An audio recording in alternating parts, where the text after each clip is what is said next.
From the sea-carved cliffs of Ationis to the red rock of Ronas Hill, Northmavine has some of the most spectacular scenery in the Shetland Isles. Almost an island, Northmavine is connected to the Shetland mainland by an isthmus. And I think the fact that you cross that narrow spit of land to get onto Northmavine very much defines us as a place. And as a hard-working community with around 840 residents. Northmavine was an ageing community like so many places. Young folk were leaving, the population was decreasing, services were decreasing, private enterprises like shops and hotels and that were struggling. Back in 2004, Northmavine gained Initiative at the Edge status, a funding scheme which involves Scotland's most fragile rural communities in their own development planning. Out of that scheme, a handful of volunteers formed the Northmavine Community Development Company, NCDC for short. And we looked for a slogan, and the one that came to us was, "We fight the slocking of the light." Now, slocking is Shetland for putting out. It's about you put out, you slock a fire or you slock a light, and that's about making sure the lights don't go out. So when the local shop in Hillswick closed, NCDC went to the Land Fund, got money and bought it. There was a lot of older people in the community. Some didn't drive and they had no means of getting messages, and they were really panicking. We responded to people's real distress about not having a local community shop. In turn, the community responded. There was about 40 volunteers working on that project. They physically refurbished the shop. That was brilliant, and it really brought the community together. It gave them such confidence about what they could do in the future. Our mission in NCDC is to make Northmavine a great place to live, to work and to visit.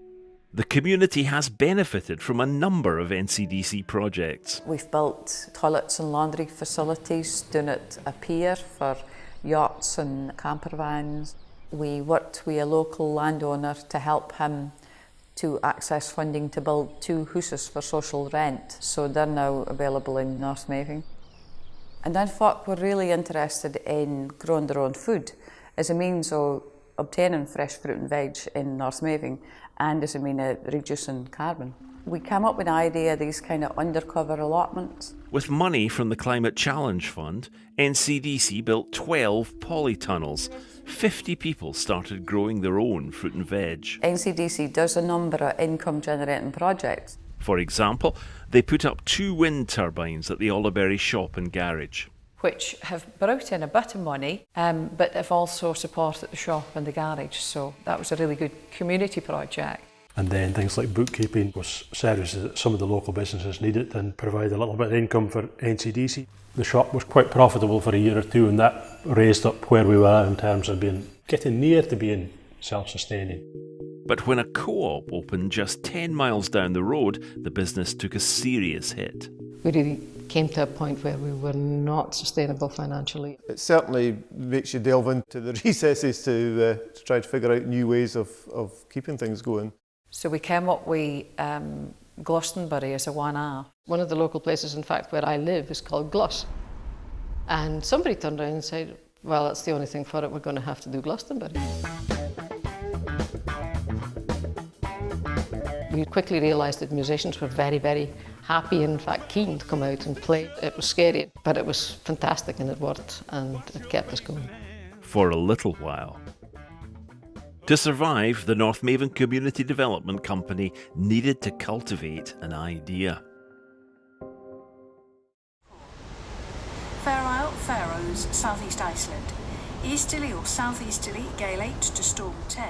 Seldom a month without high winds and sea spray, Shetland averages more than 30 gale days a year, which makes growing produce a challenge. Some of these weeds are very stubborn. So, the Northmavine Community Development Company, NCDC, came up with a weatherproof polytunnel for their community garden allotment project.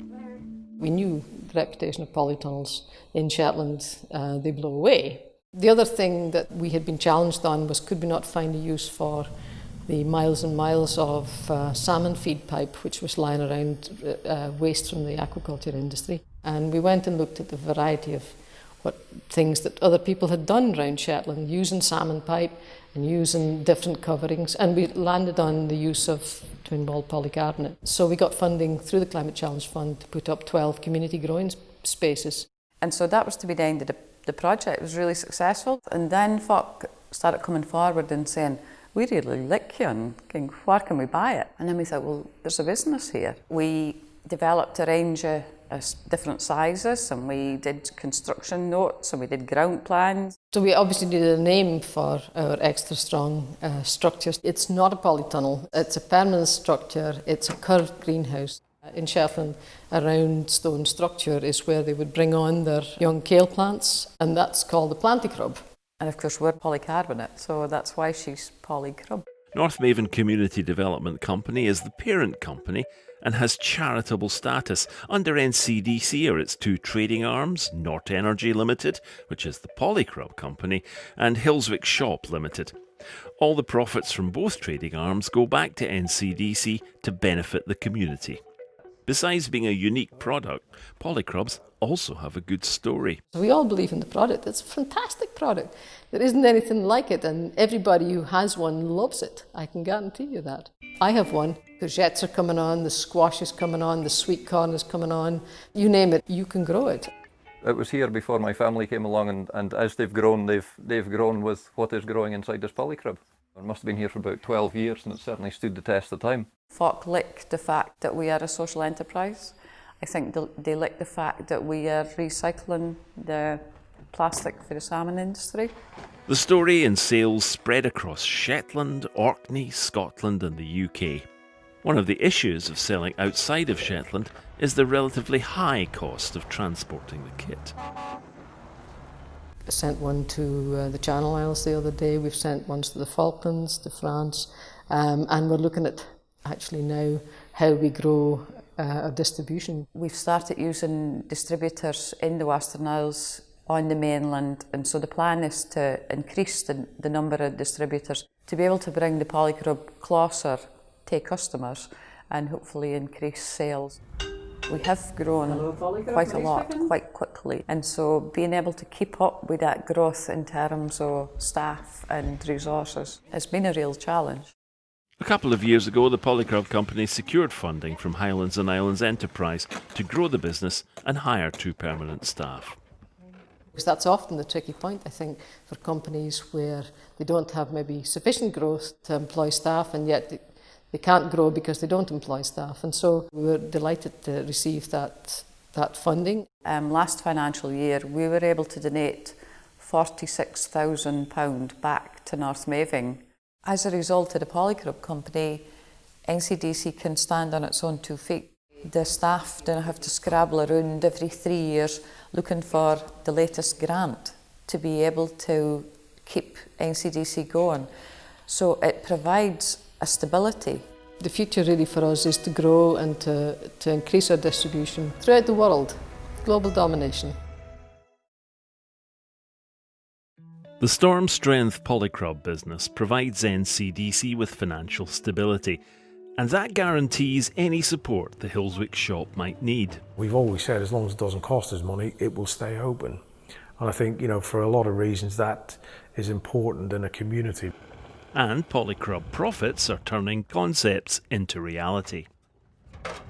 And Brookland was one such project. Brock is the Shetland word for rubbish, and that's how we came up with Brookland. When the local skips that were provided by the local authority stopped, folk were worried that there was going to be fly tipping, so we developed, with the community, the recycling project. We have real Brock that nobody else wants, that just goes to the dump. We have upcycling items, we have recycling items, and we also have books and records. NCDC is getting ready to roll out electric bike hire through the Hillswick shop. We hope that would improve tourist trade. It's another door opener, you get them in the door. Obviously, I hope to make profit on it as well. Based on good returns from the Polycrub business, NCDC had a business plan in place. They were looking at long-term investments in community facilities. And now suddenly, it's completely changed. The North Mainland Shetland is going through a real struggle at the moment. Scatsday Airport's closed, 50 jobs gone. One of the local hotels has just closed, 40 odd jobs gone, and there are other jobs gone elsewhere. And then COVID-19 hit. The Northmavine community is better prepared, I think. When an opportunity or a threat comes along, it has an organisation that's there to respond. Over 16 years, NCDC have grown and adapted to fit in with what's going on. And I think just now, with the COVID situation, I mean, it's been a huge learning curve for Zoom meetings to can gain out funding for helping people to eat well. NCDC has earned a reputation as an anchor organisation, and as an anchor organisation it received a grant from the Supporting Communities Fund set up by the Scottish Government to help support local response to the pandemic. We decided that the best way to support the community, especially people that were furloughed, people that had lost jobs, people that had their families home all the time, it's expensive times, so we thought that food was the main thing that we could support people with. Where people are experiencing hardship, there's a confidential system whereby we can arrange for them to be able to get food through the food bank, but also to top up what can be got from the food bank with some fresh food through our 2 local community shops. What kind would you like? I just don't know care. During the pandemic, the Hillswick shop once again became an absolutely essential service in the community. They started providing home deliveries. They had a constant stock of local produce, baked goods, dairy, meat and fish. In terms of the sort of grocery sales and stuff, it's up 20, 30 times, maybe up 40% on what it would have been before. NCDC has established itself as the organisation community businesses, entrepreneurs and other groups turn to for advice, information and support. When NCDC needs support, they turn to the Development Trusts Association Scotland, or DTAS. I think DTAS is a really valuable organisation. I would urge any organisation like ours to join. I think it was probably one of the first things that we did when we set up the Northmavine Community Development Company, because we could see the support that we were going to get, not only for the DTAS staff, but to be able to hear for other projects. There's the information sharing, but there's also the kind of strength and power, isn't there? If you've got a good body, which is well regarded but has a decent number of members as well, then that's the opportunity to go to the civil servants or the government and say, you need to listen to us. We are just at the moment trying to build a picture up from the members of what the future looks like and what the concerns are. So I think we've got a sticking plaster situation at the moment with furlough and loans and so on, but I think there's some real risks to the local economy. From a DTAS organisational and board level, our senior staff are talking to senior Scottish Government civil servants. So the reassurance I can offer there is that we are absolutely fighting to make sure that these issues are being recognised. Despite an uncertain future, the Northmavine Community Development Company has reason to be optimistic. In terms of Northmavine, where schools are thriving at the moment, the young population is increasing. It's all really good signs. NCDC are really lucky because the polyclubs, they've never had so many inquiries. One of the things that's coming out of COVID is people are saying, hang on a minute, can I be a little bit more self-sufficient and so on. So I think we are still there with a business model that will generate cash because maybe we're just in the right place at the right time with the right product. It's actually been a byproduct of COVID-19, if you like, that it's actually helped us a lot in people using local shops again. Like many places have suddenly realised the value of having their own local shop to be able to provide stuff when they needed it. I always mind, for the Hillswick shop, we got an award, a surf award for the project. And one of the things that they mentioned was the tenacity that we had. And I always think, yeah, you need tenacity in spades. And also staying flexible, because who knows what the next, we didn't expect COVID to come along. We didn't expect to be administering food schemes. That's the last thing that we thought we would ever be doing. And yet that's where we found ourselves. We are the type of organisation that keeps looking forward.